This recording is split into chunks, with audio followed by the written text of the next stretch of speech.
The following is a fan-based review and is owned by Toei Inc. and Bandai. We claim no ownership to the material we are discussing and is based on pure opinion. I have so many feelings about this show. Greatest opening ever. Everybody, welcome back to Tokucast. Hi, welcome back. Or was it bi-monthly or bi-weekly? Well, bi-monthly Sentai review.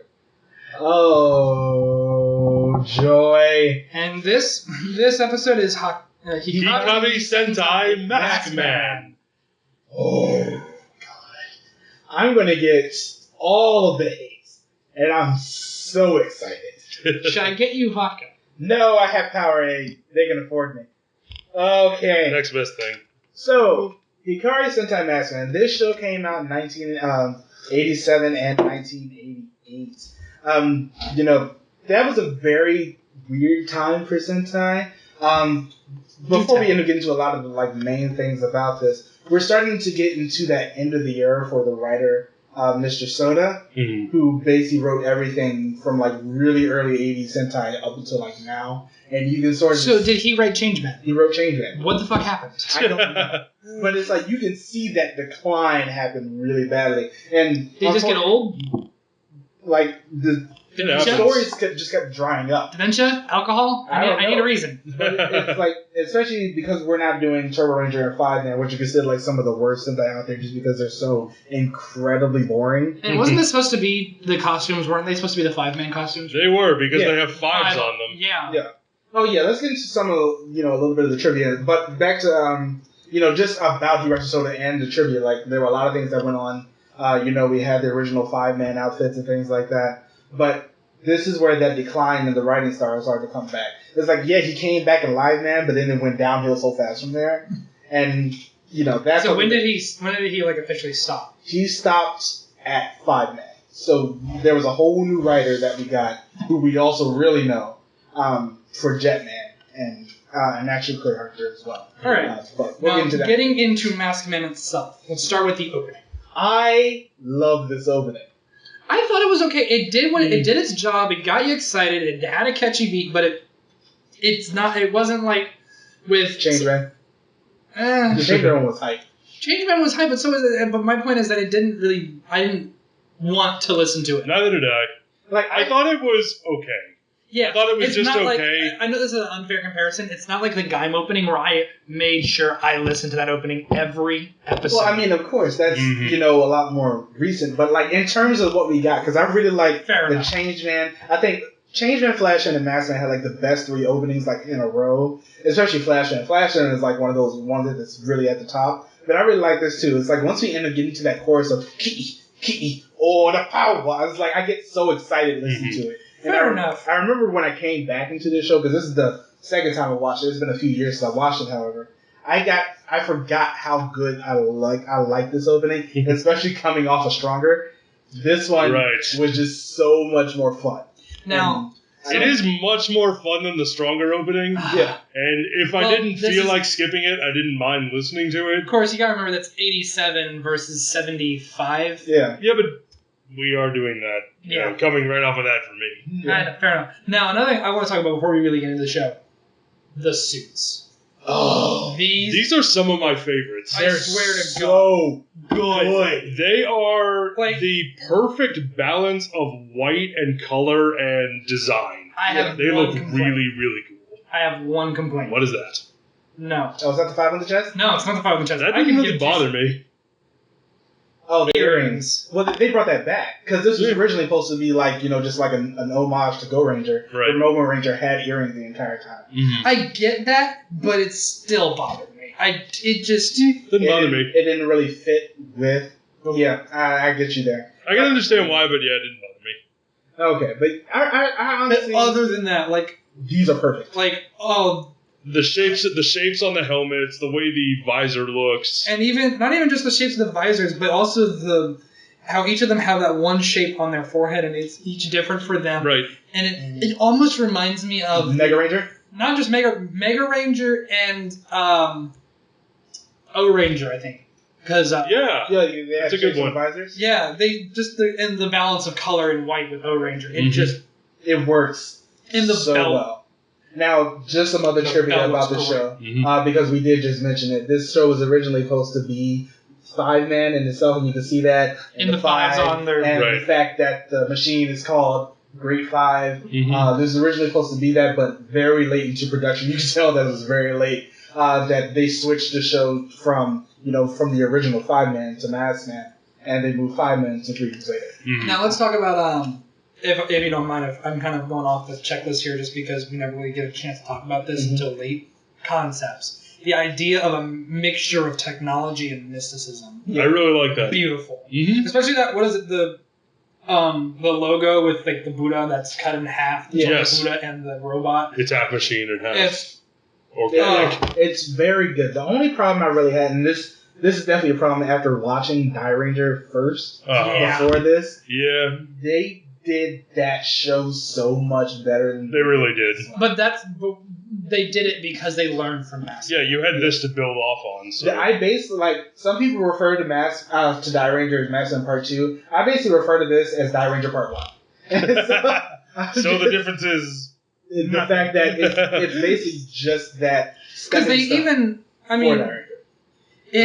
the suits look great. The weapon concepts were fun. The finishers were great.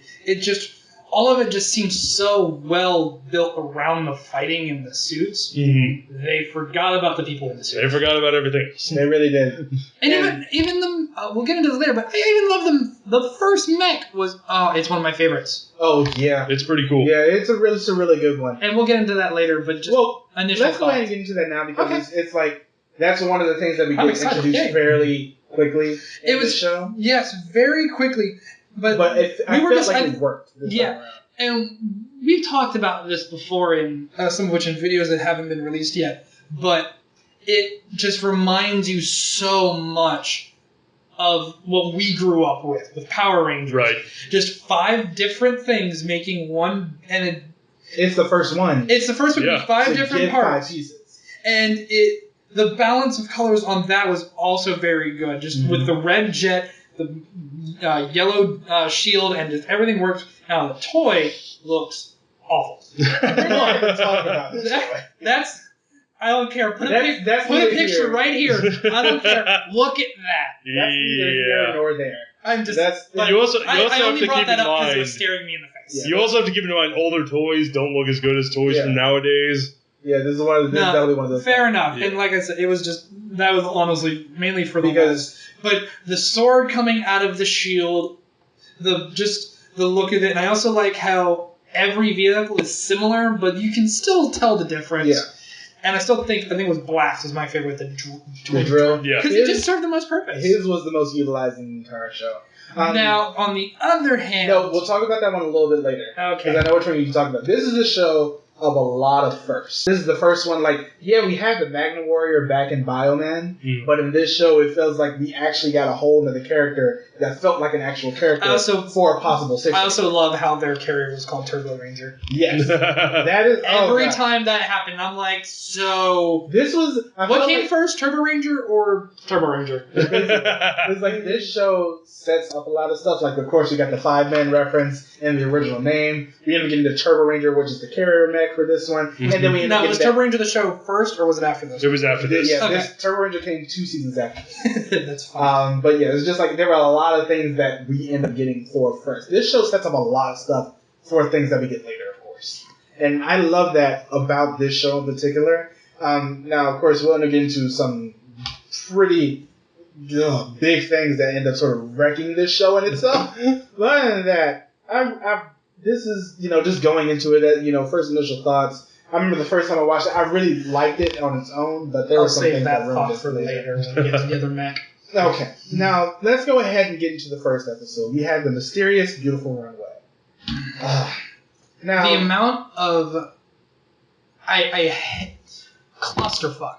Yeah, episode was. That's a good term. It is. I was trying to come up with a more G-rated term, but it's just too accurate. It is. There's so much that ends up. It's a mess. They introduce way too much, and I hate that in this show. And very poorly, if I might add, because Red Mask is a race car driver, right? and he's in a race. They're already Maskman, first off. Mm-hmm. And we don't know this. We don't know the this. The audience does not know this yet. And his four teammates are his pit crew. Right. And all of a sudden, a woman is watching the race, having flashbacks about some guy. We really don't know him because we didn't really see Takeru's face yet. Mm-hmm. And then runs into the middle of the goddamn track. And just luckily, there were no other cars. Seriously, he was racing by himself. Yeah. That or he was really far. And then first. she says, the one line she has throughout 90% of the show, Takeda! And then almost gets run over. Yes. Yep. And then they end up trying to run away because, of course, since it's the 80s and it's Sentai, the ships come in and start blowing everything up. Yeah. But no one near as violent as what we're used to. Yeah, no one gets shot with. There's no machine guns. Yes. Yeah, no Uzis, no Tommy guns. No, nothing like that. I almost missed it. But then we get introduced basically to the villains of the series, which have the worst team organization name ever. Tube. The Underground Empire Tube. And then we get introduced. Can I get the alcohol instead? No. We have Zeba. We have Barabbas. I actually liked this show. That's a sad thing. And Barabbas, because he's been in everything. He's Booba, like the big one. He's Booba. He's another character in Live Man, which we're doing in a month. It's just, there's just this character, at least his actor ends up showing up. Like, he wasn't in Flashman because he got into an accident near the end of Changeman. But he was in this one. Mm-hmm. Of course, I really wish that we did do Flashman because we ended up getting one of the biggest Sentai villain actors ever in that show. But Keijiro Shiga. Also, I just realized I feel like we should have started this episode off with one of us sitting on the table in that meditation pose and waiting for us to missed opportunity. We end up getting a lot of things in this show. We end up having Prince. Well, at least in the first episode, we end up getting Prince Egon. I cannot wait to get to this. You will know why. Because I have so many problems. Anyway, we end up getting Prince Egon. We get Oyobu, who we'll talk a lot about. We're going to talk more about the villains at the end of this one. Because they had more characters? Because they had a lot more characters than most of the characters in the show. And we end up getting introduced to Fumi, who is like the underground ninja of this Sentai. Mm-hmm. And then eventually we'll get to the thief. Yeah, then we'll get to the thief halfway through the show. There's one part... You can see the joy in my face. There's one part in the beginning of this, at least this show in general, where Takeru and Mio, that's the lady's name, are running away. Oh, that's her human name. Her human name. Her alias. They end up running away, and then they get sucked down into the ground. And she ends up falling into this, chasm thing. What is the name of the thing from Star Wars? Sarlacc? The Sarlacc pit. She ends up getting dragged down there just by a whole bunch like that, of tentacles. Disney shut this down. Yep. She ends up getting dragged away by a whole bunch of tentacles. She ends up giving Takeru a necklace, which... A pendant, which ends up having a lot more thing that, much later into the show, where it's a lot more important. Other than that, though, it's just sort of a throwaway thing they do at the very beginning, which ends up becoming important later. This is another thing that I think Die Ranger adapted and in a better way. Yeah. Because this one, half the lines of the entire series was Takeru, Mio, over and over and over. Well, in Die Ranger, that was just like one arc. Well, no, it wasn't really so much Takeru Mio, it was more Takeru Mio flashback. Yes. Of the same flashback. Constant flashback to this scene over and over and over again. I lost my shoes. Well, here I have some conveniently in my guitar case. Yes. What in the hell? Now that was one of the things about the first episode that really just threw me for the loop. And again, we don't know who these people are. And it's just throwing this at us like it's episode 12. It's compound exposition upon compound exposition. But you, the audience, are privy to none of the previous information. It's extremely confusing. So let's just say this is the audience and this is the exposition. They basically just a little more violent. Yeah, but in the first episode, I like the way that they sort of introduced the suits, though, because we don't end up seeing the suits first. So, we end up seeing flashes of them from different angles while they're fighting.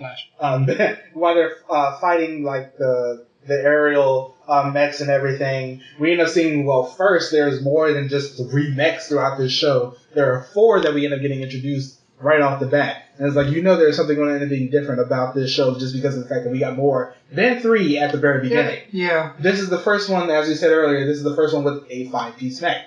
And I love that about this show because it let each mech do a lot more by itself. Absolutely. And I hope you put a image of the 5 pieces because you've got 2 jets. Red jet, yellow jet, pink helicopter.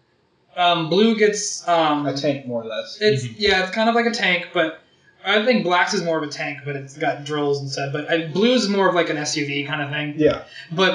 And you can, looking at it, you can absolutely tell what the piece is making, yada yada, all that. But yet you can see them working in real life. Yeah. Which is the beauty of mech stuff, which is just to be both a piece and a part of the main. Be its own piece and have its own function. And the sad thing is, if the toy didn't suck so much, I'd buy it. Yeah. But there's probably better versions now somewhere. Now, here's the thing about this, though, because we do end up getting these, we get these 4 very quickly, because Red is still, being sad about Mio being taken into the underground. But we end up getting these 4. As I said, I love the way they introduce the actual suits, because we don't ever really see them head on for a little bit, apply directly to the forehead. But other than that, it's just we end up getting a lot of things it's not just beating right into your face the entire time that this is what they look like. I felt abused, honestly. Why? I felt abused just because of how much information they were giving you at the very beginning. It hurt. I felt abused. It's like it felt so rushed, and that's a definite. Do you think it has something to do with the fact that they had a shorter running time? I think that might have been one of the reasons. Yeah. I mean, still because but Changeman had no problem with it. Yeah, Die Ranger had the same amount of running time. It took a while before we. But that's something for later. 3. Yeah, that's something for later. But here's basically the main issue I end up having with this show. They end up getting out of their vehicles and going to meet the generals of 2. And it's blue. Here's the color scheme, by the way. Blue, black, pink, and yellow are the first ones that end up going to, meet them. Yeah, you actually see the red suit last. Yeah. Which is Here's the biggest problem not usually with this. Because we end up seeing Red's mech last, of course. He's the one who ends up shooting all of the, basically everything down. But we end up getting, basically, here's how this show is going to go. You're going to end up seeing these 4. They're trying to fight something. They are basically just getting wiped the floor up. Then you end up seeing Red come up and just decides to go ahead and fight this monster by himself and win when the entire team couldn't do that. Because he's powered by love. Because he's powered by stupidity. Yep. Yeah. And lazy writing. Don't forget that. This is a theme, I won't get into it now, but this is the biggest problem I had with Kyoryuger, with Tokucast, with Ninja. Yep. Sort of with Gekko Ranger, but not as much. Oh yeah, Gekko Ranger did better. But it's just Red's too powerful. Red's too powerful, and that's a definite. It is Takeru Sentai Red Ranger. Yep, and that's a definite issue. Now, we end up getting the Great 5 in this first episode. No, by the way, the title would be Takeru Sentai Mio Ranger. Mio Ranger. But yeah, it's Mio. This first episode was way too quick. It's just way too fast. And it's also revealed in this episode that Mio is actually a princess of the Under 2. And we will get into that later. So Mio is a princess and is confined to be an ice cube for the remainder of the series. For basically the entire remainder of this series. Mm-hmm. And glad she is such an important character. So important, at the very end. But other than that, she doesn't really end up having a lot to do during this show. In episode 2, we end up getting... we're introduced to the villains. We're introduced to more of the major villain, who is Zeba. Zeba and Nagumas. And Mio's sister. She was introduced in the first episode. Brother.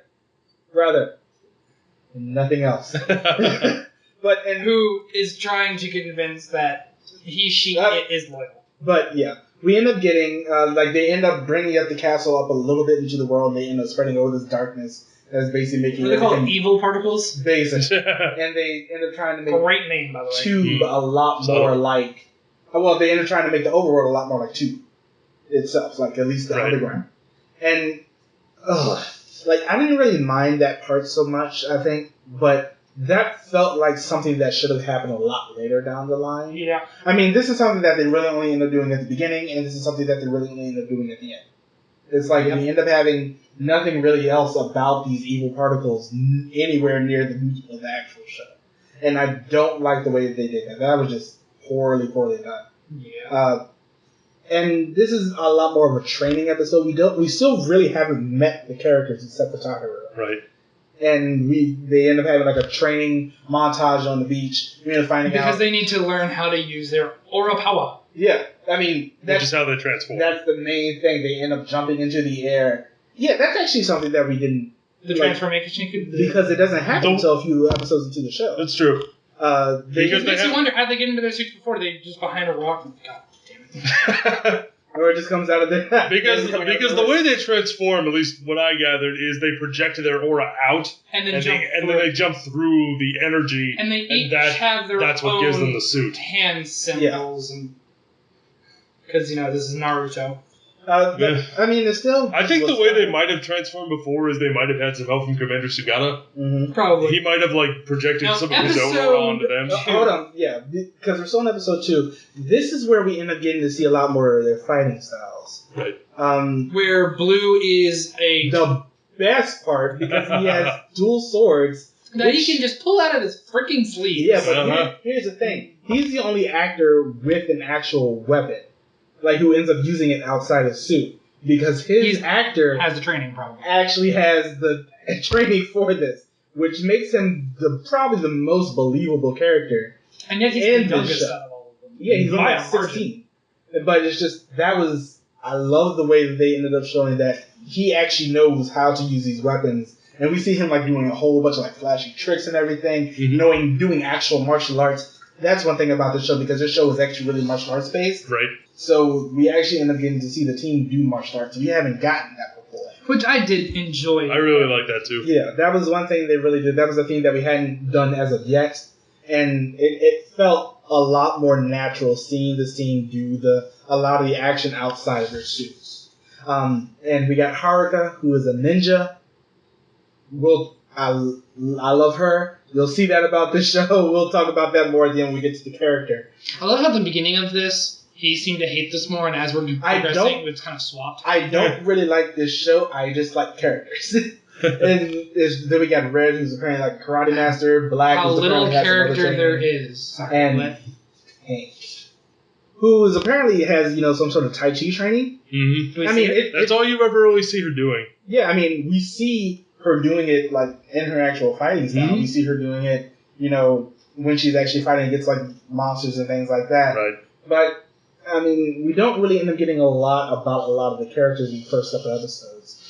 We end up moving on to episode 3. We end up getting I believe this is a Kenta based episode where we find out he's basically just, he likes girls. He likes girls and he's lonely. Another thing that I think was episode 2 that covered is that Red was having trouble mastering his aura power because he was so focused on Mio. Yeah. And that is the only way I'll be referring to her by name. That's the only way it's ever really said. Exactly! My freaking point!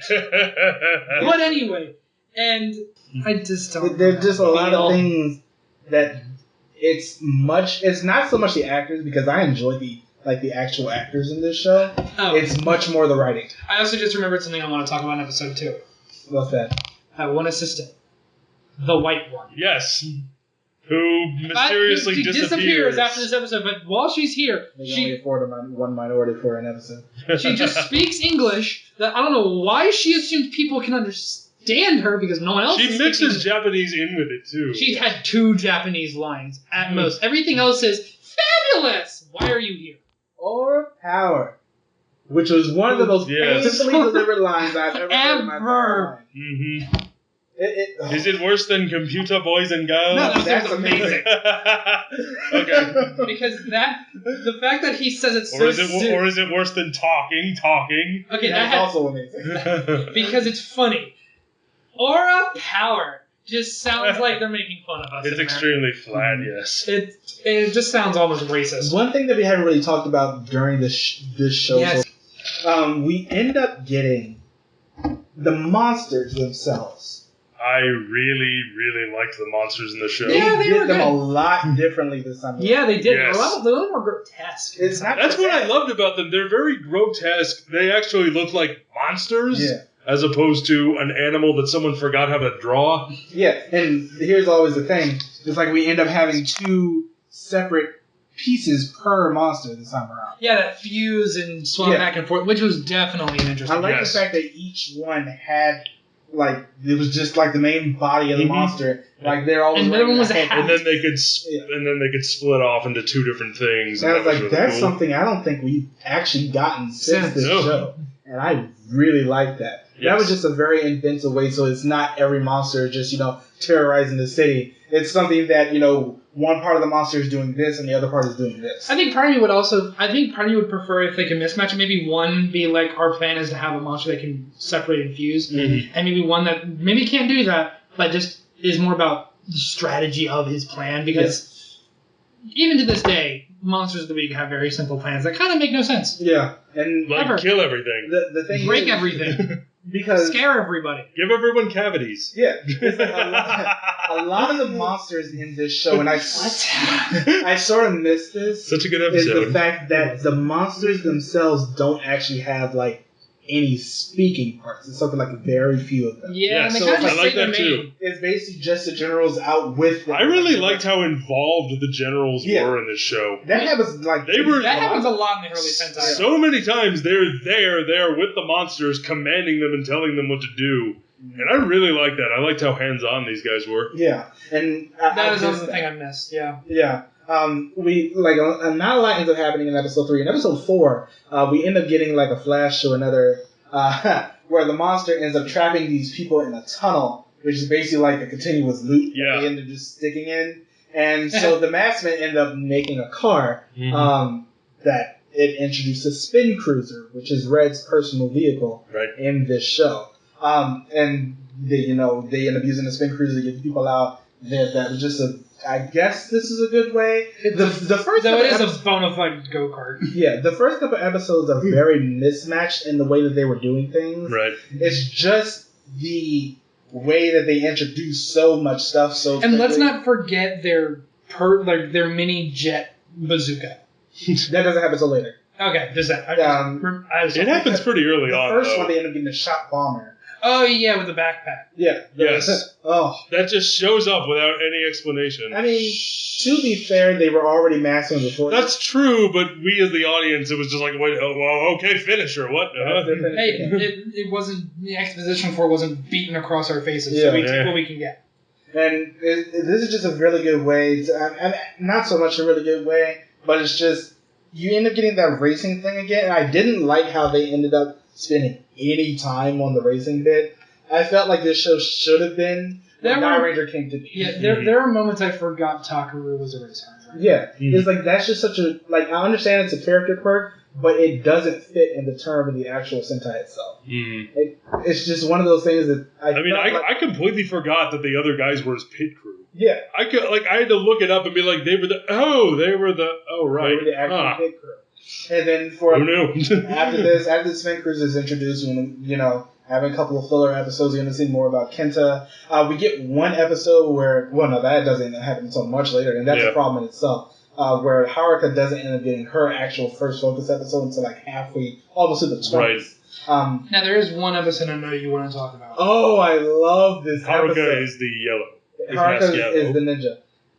There is, I believe it's episode 11 or 12, where the Akira ends up going into a competition. This is blue, by the way. Akira is blue. A martial arts competition. Mm-hmm. This was a great episode because the entire thing was just them out of suit fighting. Right. And I love that. Which is something I do miss with Sentai nowadays. Yeah. It's like we don't end up getting a lot of out-of-fight suits, but this entire episode is basically just Akira showing off his martial arts ability. And his character ended up becoming a lot more popular with teenage girls. So that's why we ended up getting a lot more about Akira than you think we would have. Because this show, as you said, is extremely red focused. Yes. But it's extremely red focused, and also I'd like to point out is target audience is not teenage girls. No, it isn't. But Akira ended up getting very popular with them. So he ends up getting a lot more focus than most of the other characters. He looks so awkward half the time, though. He does. I think it's because he has such... The first episode that's centered on him is like him trying to prove himself just because he's smaller. Yeah. That he can still kick butt and whatnot, so... And I mean, he can! We know you can. We know he can, but... You're like the first one off, but he's small, off, so he has to prove it. Second off, you're a magician. Yeah. Never gonna be a magician. But it's just like, he is... I can't really wait until we get into the characters. But he's like one of the better parts of this show just because of the fact that how much we get to see him do out of suit in the actual show. Yes. And that's just one of the best things about this. A couple episodes, like I believe it's like halfway, almost to the 20s, as you said, Haruka ends up getting her first focus episode. Pink ends up getting hers before her. But Pink is really uninteresting. Exceedingly uninteresting. They're all uninteresting. She has one episode later, but it only is interesting because it involves Haruka. It isn't necessarily... It's definitely not the actress's fault that she's uninteresting. Because her actress is fine. Yes, all the actors in this show, I think they're all fine with what they're given. But the problem is they're never given anything to work with. Yeah, that is the thing. Pink is so uninteresting because she is never given that opportunity to be interesting. Yeah, she's like... Which is one of the show's biggest weaknesses. It's just the characters end up getting that focus episode. Yes. But it doesn't amount to anything. Mm-hmm. And that's the biggest definite problem with Minnesota's style during this time. Mm-hmm. Do you think with the... Oh, sorry, I didn't interrupt. Oh, yeah, it's just like everything... The only character who matters to the actual story in this show, and I hate this, is Red. Right. No one else matters. Mm-hmm. And that is the biggest issue. And you know what? Because if I don't, it's going to be terrible. And I want to wait until we get further on to the show, until we get to the themes. Do you think that this problem with characters is that they wanted to focus more on the action? Because it seems like that's where the focus was for half of this. Yeah, probably. And because they had all of them, which is fun, but... We don't know anything about these characters enough to care about. But the thing is, you also remember that... It's very superficial. Yeah. It is, but here's the issue. Who's the target audience of Sentai? No, at this 8 to time 9-year-old kids. Do 8 to 9-year-old kids give a shit? They should. Yeah. They should. But do they? In 1987, did they care? No. Well, I wasn't there, so I wouldn't know. But you know what I mean? They don't care. They knew what their audience was. They pandered to that audience. But here's the problem. We can't blame them too much. You got to remember, just 2 years before this, we got Changeman. Right. Which is, the characters weren't always going to be in the focus, but we got one of the most story-driven Sentai out of this period. Now, let me ask you this. Now, was that for the kids watching it, or was that for the parents who had to watch it with them? It might have been a mixture of both. We don't really know. But you also can't... But when you do something like Changeman, let's say you caught lightning. It doesn't strike twice. It doesn't strike twice. Well, sort of. And you can... Even if you catch it again, it's not going to be as exciting. Yeah. It's not the initial high. Yeah, because it's like, this show... you know what? We'll wait. Because I feel like this is something we should wait for. So we end up getting... Haruka ends up getting her first focus episode where she actually ends up showing off her ninja abilities. Mm-hmm. I love this episode because we get to see her just transforming into other people. This is when we first show that she's Naruto. And because she has a Shadow Clone thing, which... when she ends up... this is not really, as much orange, but... when she ends up getting her own focus episodes, they're really good focus episodes. Between her and Akira, they're the most, personable out of really anybody else in this show, just because I feel like we know more about the two of them than anybody else. Mm-hmm. Even though, Kenta ends up getting his own backstory episode later on, Momoko doesn't. Right. Red ends up getting his backstory, but we really don't care. So it's just, I love He's at the forefront so much that by the time we get it, we're just like, oh, God, you again. Basically. That's exactly true. Because here's something that a lot of the other Sentai, especially later on, end up doing a lot better. Mm-hmm. When the character, say they all end up having a finisher cannon. O-Ranger, for example. Right. It's not always Red at the back. Being the one to stay the fire. That's right. Like that. Mm-hmm. In this case, even when the focus episode is on someone else, and I have this problem with Changeman, really basically all the shows that came before this as well, Red is always the one at the back. Mm-hmm. Why is it not the character that the show was focused on at the time? Because, I mean, you go even... And they do as recently as Tokucast, you do that when the focus was on one of the other Rangers in that show. They were always the one at the back of the finisher. Yeah. And Go Kaiju did that, too, when they actually got a finisher cannon. Yeah, which was the back of the series. But yeah, it's just like, I have such a big problem with that, and I hate it so much. Because it makes it seem like every other character... Doesn't matter. Yeah. Let me take that back. It makes it seem like every other character's purpose is to hold up Red's awesomeness. Mm-hmm. And that's like one of the biggest problems I have with this show. Now, when we get to into the later 20s, basically everything before this was almost just explicitly 21. So this ends up being a Momoko focused episode where she ends up training a class and someone just comes up and basically just beats her at her own game. But during this episode, the Great Five ends up falling into a chasm created by two. And we end up getting a shot of some girl, at least at the very end of this episode, of some girl running up. And there's just an explosion behind her and everything like that. It's just, when we end up getting this episode, it's just like, well, this is something extremely new that we haven't gotten before. So in the next couple episodes is basically them trying to convince this girl to, I guess the commander, what is his name? Sugata. He's trying to convince this girl basically to give them, to give the Maskman this other robot. He is Akiba Red's favorite Maskman character. It's true. Trying to convince this girl to give him the robot. Apparently the robot killed her father because a lightning bolt struck it. And she doesn't know that part. Yeah, she doesn't know that part, but it does end up happening. So, and then they find the robot. They realize that it's not a killer robot. It didn't mean to. Masked Man get it under control, and it's their new mech, a.k.a. Optimus Prime, a.k.a. American football player. I would also like to point out that Transformers started airing in 1984. This is 1987. They just ripped off Optimus Prime. It's true, and I don't like it. I don't like it. Those hands. Yeah, they're huge. It's like he's wearing those Hulk gloves, except straight out. That like make noise. They're so big. Yes. I mean, you know what they say about big hands. It's robot. You have big hands. Big gloves. That too. But I didn't like it. I didn't like the big hands. I didn't like the overall look of it, and I didn't like cannons. It did have nipple cannons. Thank you.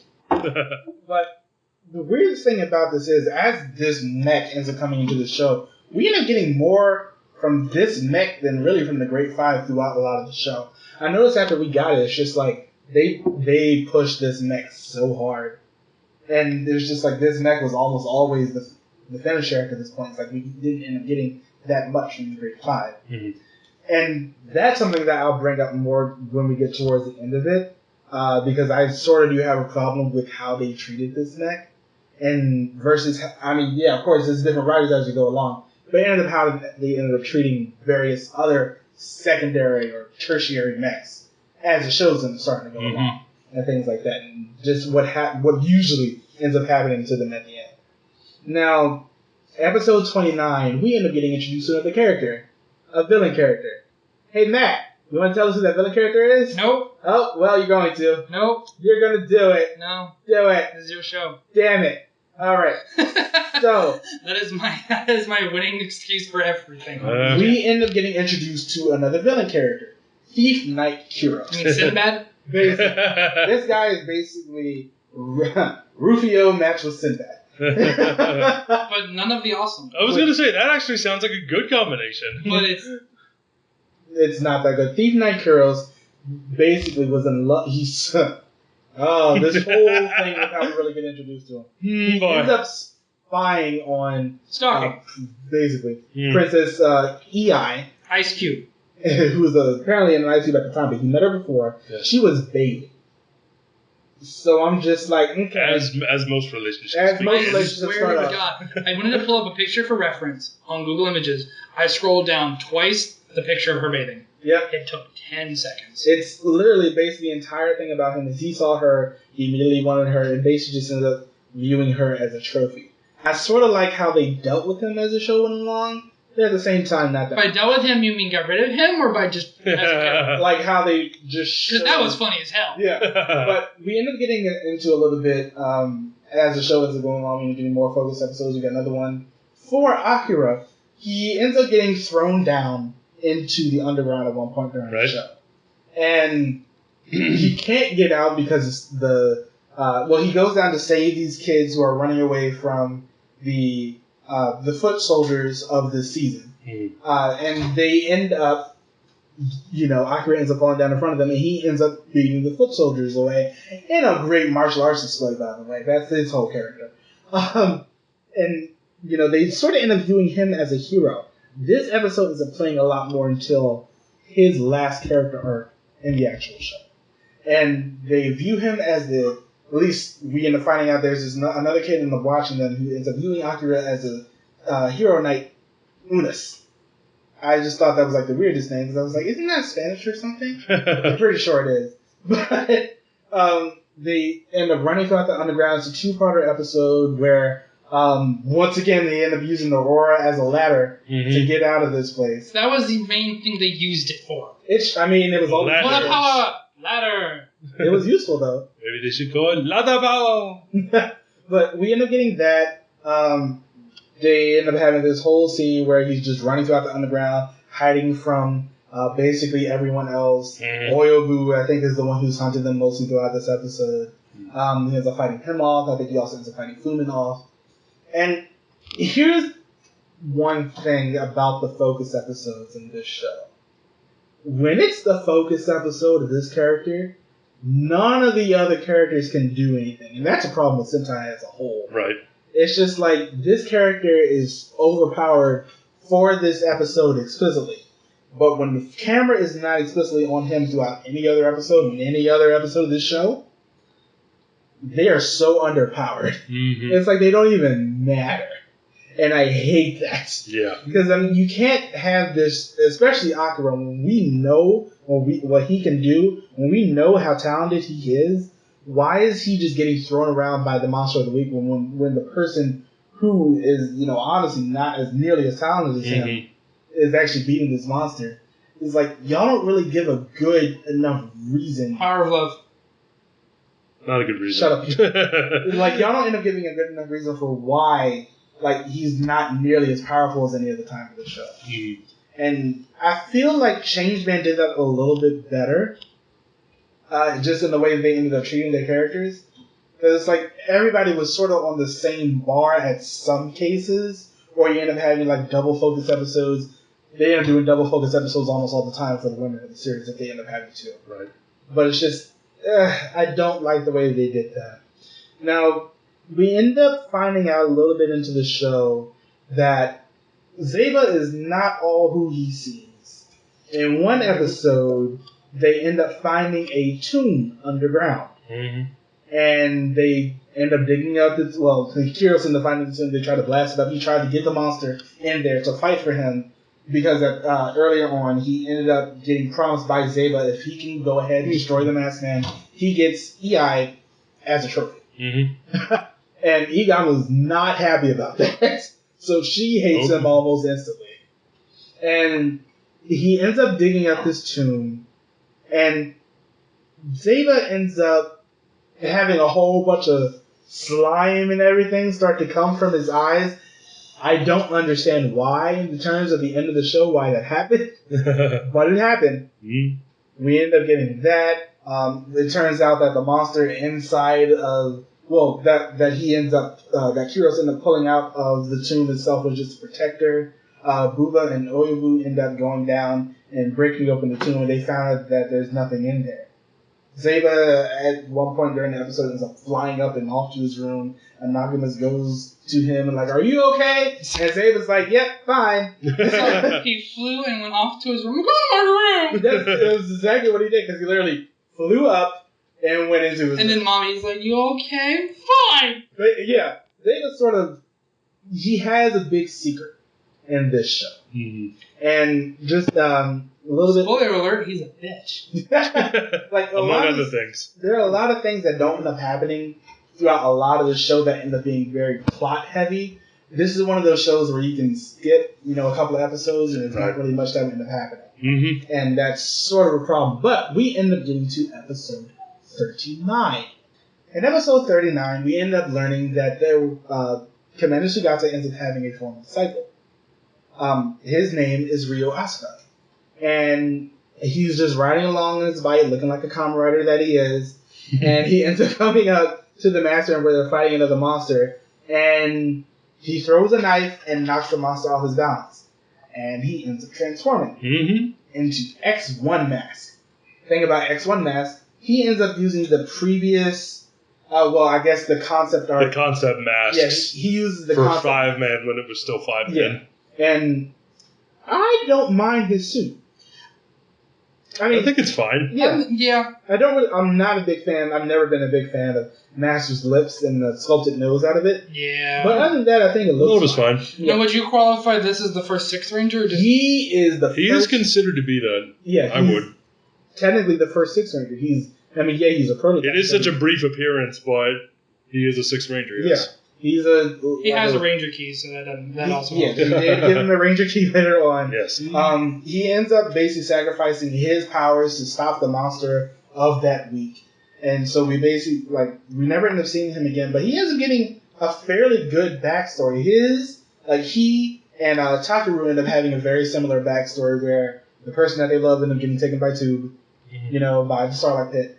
Because that happens to everyone in this show. Because lazy writing. Freaking Sarlacc. Yeah, they do end up getting pretty lazy writing, because that basically is like if anybody gets taken by Tube, it ends up happening in a Starlight Pit. But we end up getting, his the person that he loved here. They originally loved playing piano. When we first really see him, he's at a bar, and the lady's playing piano. He ends up smashing the thing on his glass on the ground, and just like, please stop. And he ends up basically having to leave the bar at that point.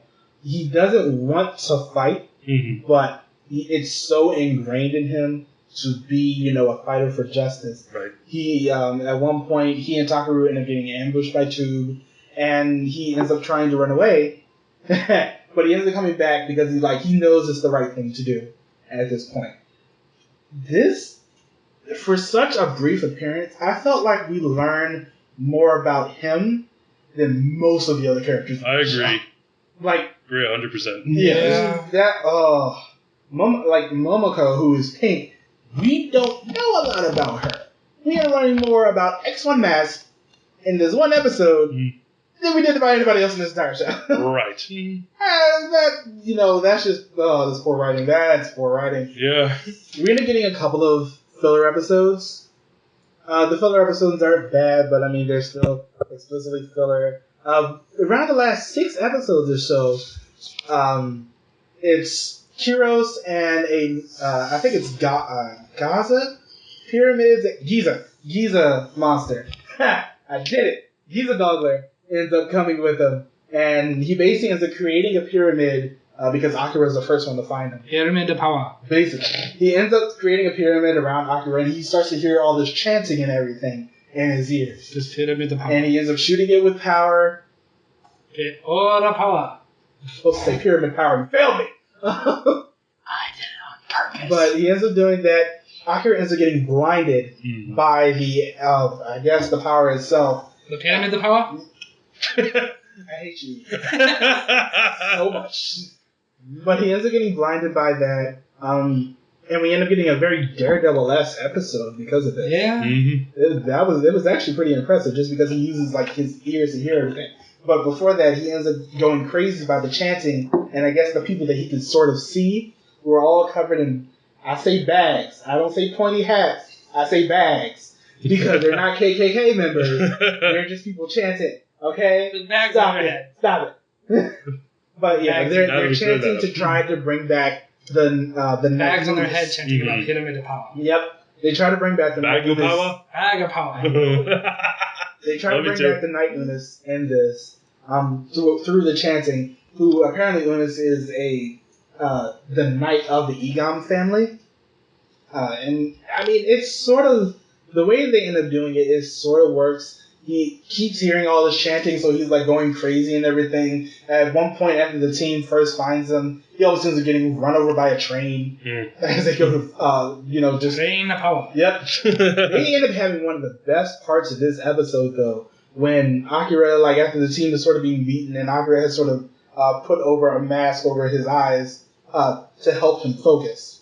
He ends up fighting both just. Because the Giza monster is still fighting the rest of the Maskmen, and he ends up fighting Kyros. In Kyros, we didn't really mention it, but every single time that, and this is a problem I have with a lot of early Sentai as well, because they never figure out a way to actually stop this, the crescent screw that he ends up having, that attack almost, like basically every single time they end up having it used on him, it basically always ends up working. Akira steals his, he ends up stealing that attack with it because he has tonfas. You didn't really mention their individual weapons. Of course, Red has a sword because of Sun Vulcan. Black has a rod because, Die Ranger did it better. See, I was not expecting that joke. I'm better than that. No, you're not. Blue Mask ends up having tonfas. Yellow Mask ends up having like a spinning top. It's called a rotor. It's a rotor. Rotor and it's a rotor. And then ribbon. Pink. Pink ends up getting a master ribbon, which ends up becoming a thing in 5-man. And of course, we end up getting that. Yep. For all of you, I think it's Goggle? Is it Goggle 5? It's Goggle 5. Goggle 5 with the ribbons. Yes. And the smashing the monster. That's the gymnastics one. I love how the ribbon. Yep. The ribbon constantly ends up showing up. Black was the only one with a conceivable weapon. And it was bowling pins. But yeah, just like that was the first, that ribbon, ever since Goggle 5, that ribbon keeps showing up, usually for the pink. We end up getting those weapons. But I don't like how, especially the Sentai themselves, they end up getting owned basically by the same move, no matter what. And I hate that. You would think they would figure out some way, and Blue does. But it happens so late, it's like you keep getting hit by the crescent screw every time and it's, happening to you. I'm like, why haven't you figured out a way to counter that, like, at all? And I hate that. I hate it so much. I hate this. Thank you, Aisha. I hate this. I hate this. There was one other episode that I want to go back and talk about really quickly. What is his name? Baraba. Baraba has a mother. And his mother is very manipulative, but she's also very, very familiar. Guess who his mother is? Rita Repulsa. It's freaking Machiko Soga. Back to Great Star Springs yet again. I love this woman. This is really I honestly didn't remember. It was just a guess. Yep. This is her only appearance between Sun Vulcan and Z-Ranger, where it's just like her only Sentai appearance between the two. She ends up playing Baraba's mother. She's basically the same character again. Her voice is, of course, still being the best. But it's always great to see her come back in any show. I love when returning Sentai actors come back, especially one as prevalent as, the lady who at this point played Queen Midoriya. It's just a good thing to come back to. She ends up dying with it, so by the way, great luck. But all right, time to the final episodes. Do you mind? Well, yeah, we're getting there. Because back to when Akira, right there. Because when Akira was get this over with soon enough. When Akira is blind, that ends up setting up I believe that's in the final 6 episodes. I'm gonna shorten this for you. No, because there's one part. Win. No, they end up having the one part near the end where when Akira ends up coming back and he's still blinded. Yeah, Kyros is running at him with his scythe, his spinning scythe, and Akira hears him and just punches him straight in the gut. And Kyros goes flying. He's like, my one weakness.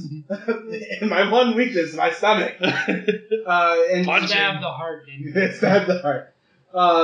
There's another. My heart is my stomach. And in the next episode, the Dollar of the Week ends up coming up, and this Dollar is basically the Dollar who ends up being Unis's armor. And the top part, which is basically just the armor part, like the headpiece and the arm gauntlets and everything, and it gives him the legs after it gets put on, ends up attacking a whole bunch of people around the place to try to see who exactly is worthy of wearing the Unis armor. apparently it's somebody who's supposed to be from the underground. So it ends up starting this whole thing where they think Akira is from the underground because he ends up being taken over by the armor. This is a weird first because we don't, it's for about 3 episodes, about 2.5 episodes, Akira is working for 2.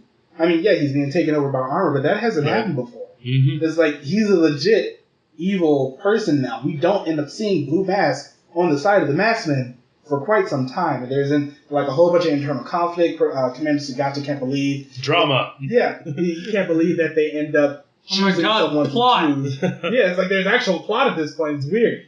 He ends up getting, I love the fact that we end up having the Maskmen had to fight their own. It's something that we haven't seen before, and I like that internal strife that it ends up causing between this. Of course, they find out later that he's not a part of the underground. It's just this little boy that are praying so hard that the armor ended up going onto him instead of somebody from the actual underground. So Akira is not from the underground himself. It's just something that a lot of things end up happening from beforehand. The first time that Akira got knocked down there when he saved those 2 kids from being in prison to, then where he ends up getting the Unas armor on him rather unwillingly. Yeah. They end up breaking it off him after a little bit, where he ends up basically, because the Maskman won't fight back, of course, he ends up walking through the Maskman so hard. Mm. And I love that string of episodes. So did I. It's like it really showed off, once again, Akira is great, and 2, it's just, we got actual plot that wasn't focused on Red. Yes. I mean, it doesn't really end up helping a lot towards the actual end of the show, but we got actual plot for another character that wasn't Red. It's oh so rare. It's oh so rare at this point. Now, the last 3 episodes, we end up finding out that the monster that was supposed to be in the sarcophagus that Kiros found earlier in the series was Zeba. So Zeba ended up getting rid of the Egom family, at least except for Prince Egom. At this point, well, we actually know because there's a whole episode where it's the last episode that Akira is Unas that we find out that Prince Egom is actually Princess Egom. Mm-hmm. And okay, we can talk about it now, Matt, because I know you want to. No, you go. This is not what I was referring to. You go right ahead. How in the hell did they not know? Really? When they first said Prince Egom and I realized they were referring to her, all I could think of was Monty Python. You're not fooling anyone, It's like, so let's go back to Change Her for a break. I honestly thought at first it was a translation error. Let's go back for a really quick second to Shima. Shima has sort of the reverse issue because Shima has that manly voice and, of course, manly kick to the face.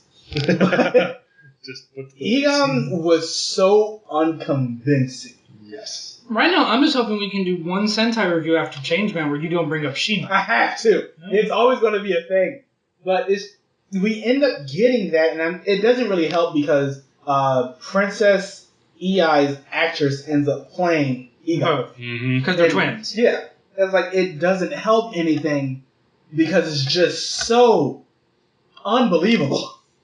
It's obviously a woman. Why does everyone think that this is a man? Somebody help me. I can't, because I don't know. There is no help, there is no hope. It's just, there's nothing that would... Okay. So in this episode at the same time, we end up getting the trainer who ended up bringing up Egom to believe that, she was a man the entire time, to try to sort of give her some credibility. And it was another dogger. This is one of the few doggers who end up speaking throughout the show. I liked his character. He felt a lot more like, for those who end up watching, Power Rangers Lost Galaxy and in space, Ecliptor, and the biker one from Ginga Man, who ends up being a completely different character in Power Rangers. Right. Who are sort of very noble knights. Mm-hmm. Because this guy didn't really want Egom to fight the Maskman. He wanted, we'll say her, to run away. And at the same time, with this episode, we also are introduced to the family's guardian god dragon thing. Yeah. Which I love the moment where it's shooting lightning at the masked man. And by the way, this is after they've freed Mio. Mm-hmm. Sorry, I'm so sorry. Mio! And killed off the Thief Knight in the most spectacular way possible of, here's my cave of gold. Explosion. Gold sword falls through his chest. Mm-hmm. Alright. And some icicles through your chest for some good measure. Anyway, because his death literally didn't matter. It's like between him and Oyobu. Well, yeah, anyway. The guardian god shooting lightning at the masked man and Mio! And then it flies over, drops a ball in her hands, and then flies off. Yes, it's a Dragon Ball. It's a Dragon Ball! And then she literally goes, he didn't want to hurt us. He just shot lightning at me. Thank you. That's just his way of saying hello. Yeah. And apparently this ball is somehow and all of a sudden, the leader is freaking out. Yep. You have to destroy it or it's going to kill you. Yeah, go destroy it. And apparently it's a very, very big tape recorder. Where it reveals that he is not the king of the underworld. He's just another villain or another monster that was birthed from another monster who tried to take over. They killed it, and he ate his corpse. Yep. What? And they end up bringing back their original monster, and his bones end up going into the dog that was trained as she was a child to become a man. They'll make a man out of you. And then no. And then also part of the tape recording is there is one way we can defeat this imposter. If two beautiful twin sisters are born and smashed. And I'm just like, how convenient. Are you serious? Like you waited so long to bring up this plot point. Waited so long to bring up this plot point only because the show was ending, and also why? Thank you. And it's just think of all the lives we could have taken saved. Down just like any other villain. Yeah, it's like basically they shoot him with the cannon. He gets bigger. They get in the Zord. They beat him. Then the show's over. Oh no, I'm sorry. No, it's not. They have to have a heartfelt Mio, and Takaru have to have a heartfelt goodbye on the beach, where Takaru looks like he doesn't give a damn. Yeah, and then Igam is the one who ends up going and becoming a monk or a nun for the rest of her life to atone for the sins that she ended up doing for two. It's just this show. No ending, no characters, too much red, too much focus on action, decent-ish villains, but not enough to save the show. We end on the beach. Commander Sugata longingly staring at his teeth. Thank you, Maskman. Arigato, Hikari Sentai Maskman. The credits. Now, this show is just so weak. It's weak. It's boring. It can't stand on its own two legs. Which one of you was the one that hated this? I don't remember. The thing is, this show was I did have fun. Popular. I had fun, but this show was so popular, and I feel like it was so popular for all the reasons. From a purely action entertainment standpoint, I feel like it could. Unopinionated, mainly objective. That's the word. Thank you. From a purely objective point of view, this thing is awful.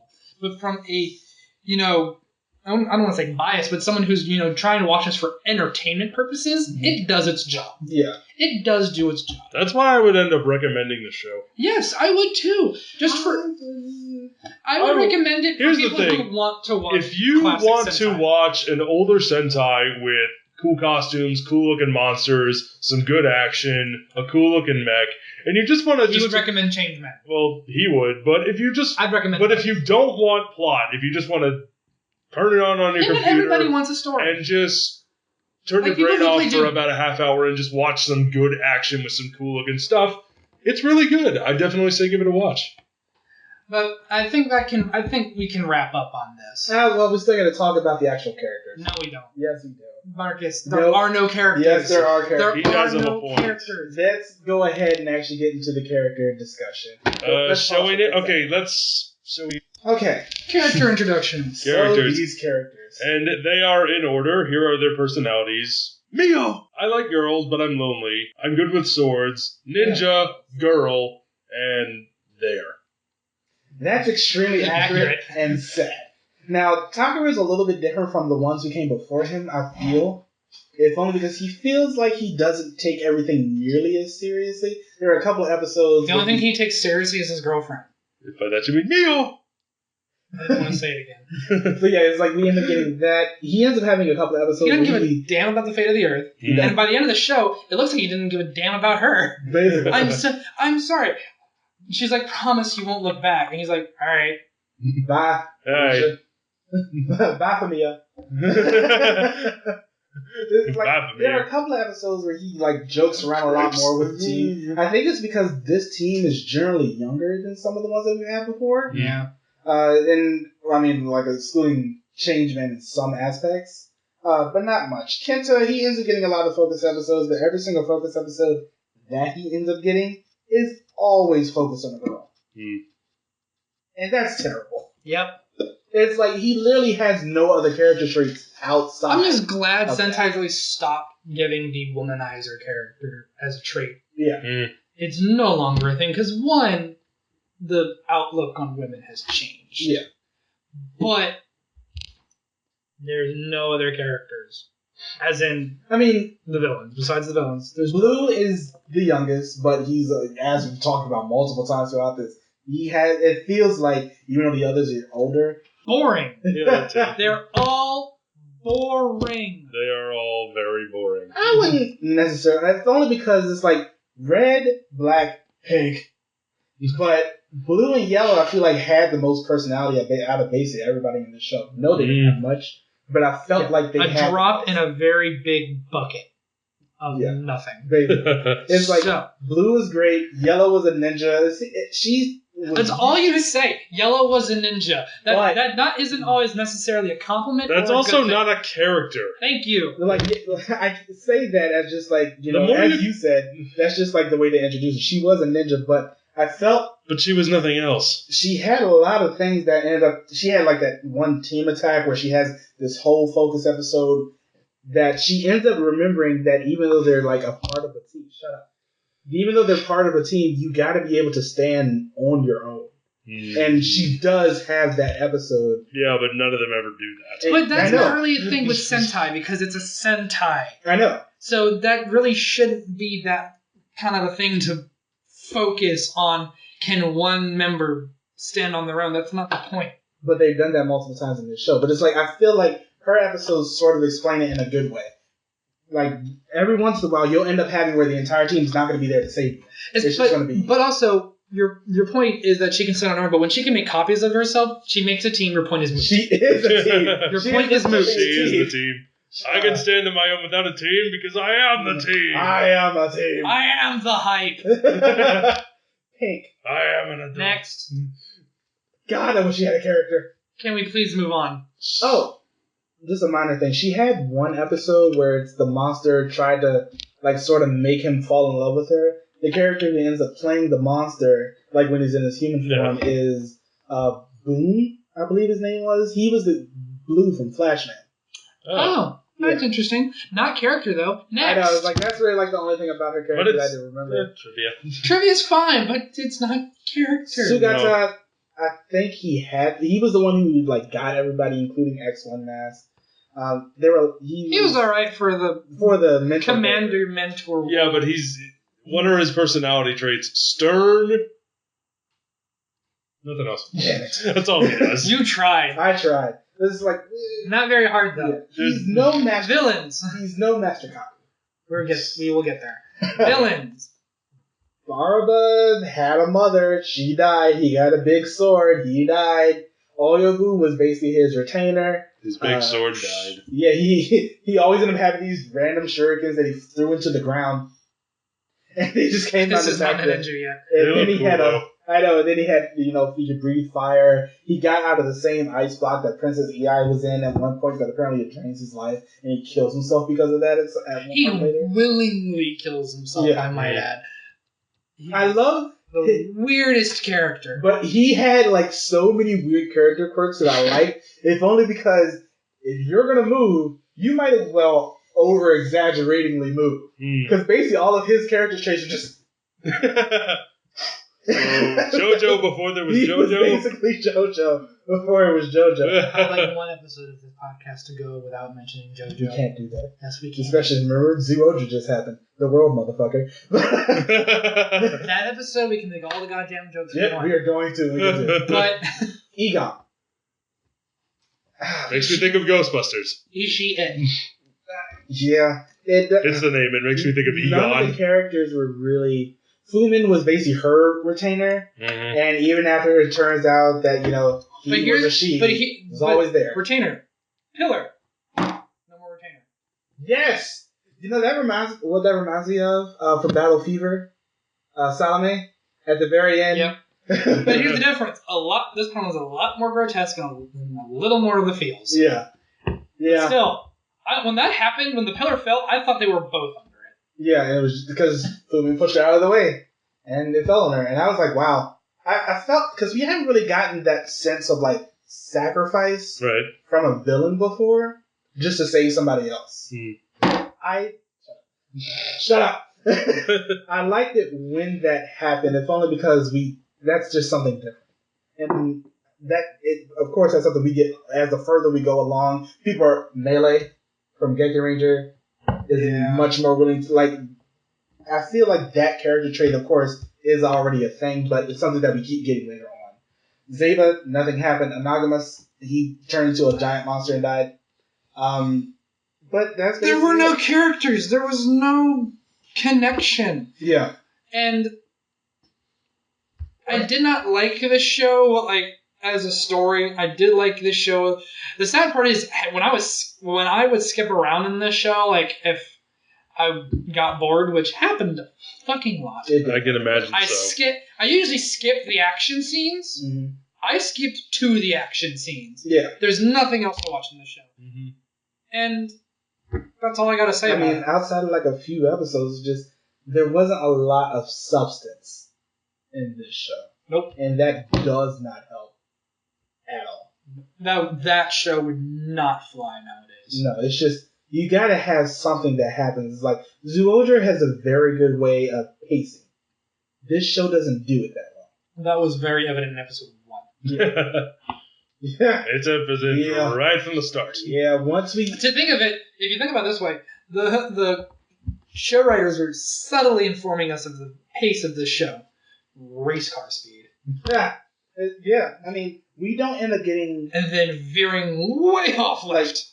Once we have a while before... I turned right, I just realized. We have a while before we get to Jetman, but it's once we get to that show, and we get to basically an entirely new team, and, an entirely new team of writers, you can see how things really change, especially because in Jetman, we got our first staggered release of Rangers. It wasn't all at one time. Mm-hmm. Oh, yeah, that's true. I didn't forget about that part. Yeah, that was that show had amazing pacing because of it. And Jetman also had the first and only obese Ranger, but we'll get there. Yeah. But I like that, though. Well, no, it's not first and only. Go Ranger, Yellow. Key Ranger was pretty big. Both of them. Okay, I haven't really looked at Go Ranger lately, but because it doesn't help though with Jetman, he's always got a side view, so just belly. but I think that one last thing. I'm gonna kill you. Probably. Because we didn't talk about this at the beginning. The ending theme. Never listened to it. You didn't? I usually don't listen to the ending theme. Yeah. Except for the first time, but really... It wasn't that good. At this point, with shows this early, if the opening theme doesn't get me... The ending theme's never does. I listened to it once, it didn't really do anything for me, so I skipped it. Not to mention, it started off with an image of Mio and Takuro, so I'm off. And I've had enough of you. Yeah. Serious! That's exactly how this went. But this story was about love. It was about more action than anything else. It was about Red being the only one who mattered. Just like the last 3 Sentai, technically 4 because I count Zyuohger in that, but they're doing it better. It's just, there are a lot of things that this show definitely could have extrapolated on and worked upon to really make it. There was a route they could have gone to make this show great. Mm-hmm. And then somebody said there was not enough romance in Sentai, and they went, "You're right." And I hope that fucker got fired. He did. His name was Hiroshi Soda. He got fired 3 years later. But I think that concludes our review of the Takuro and Mio show. Yep. Yeah.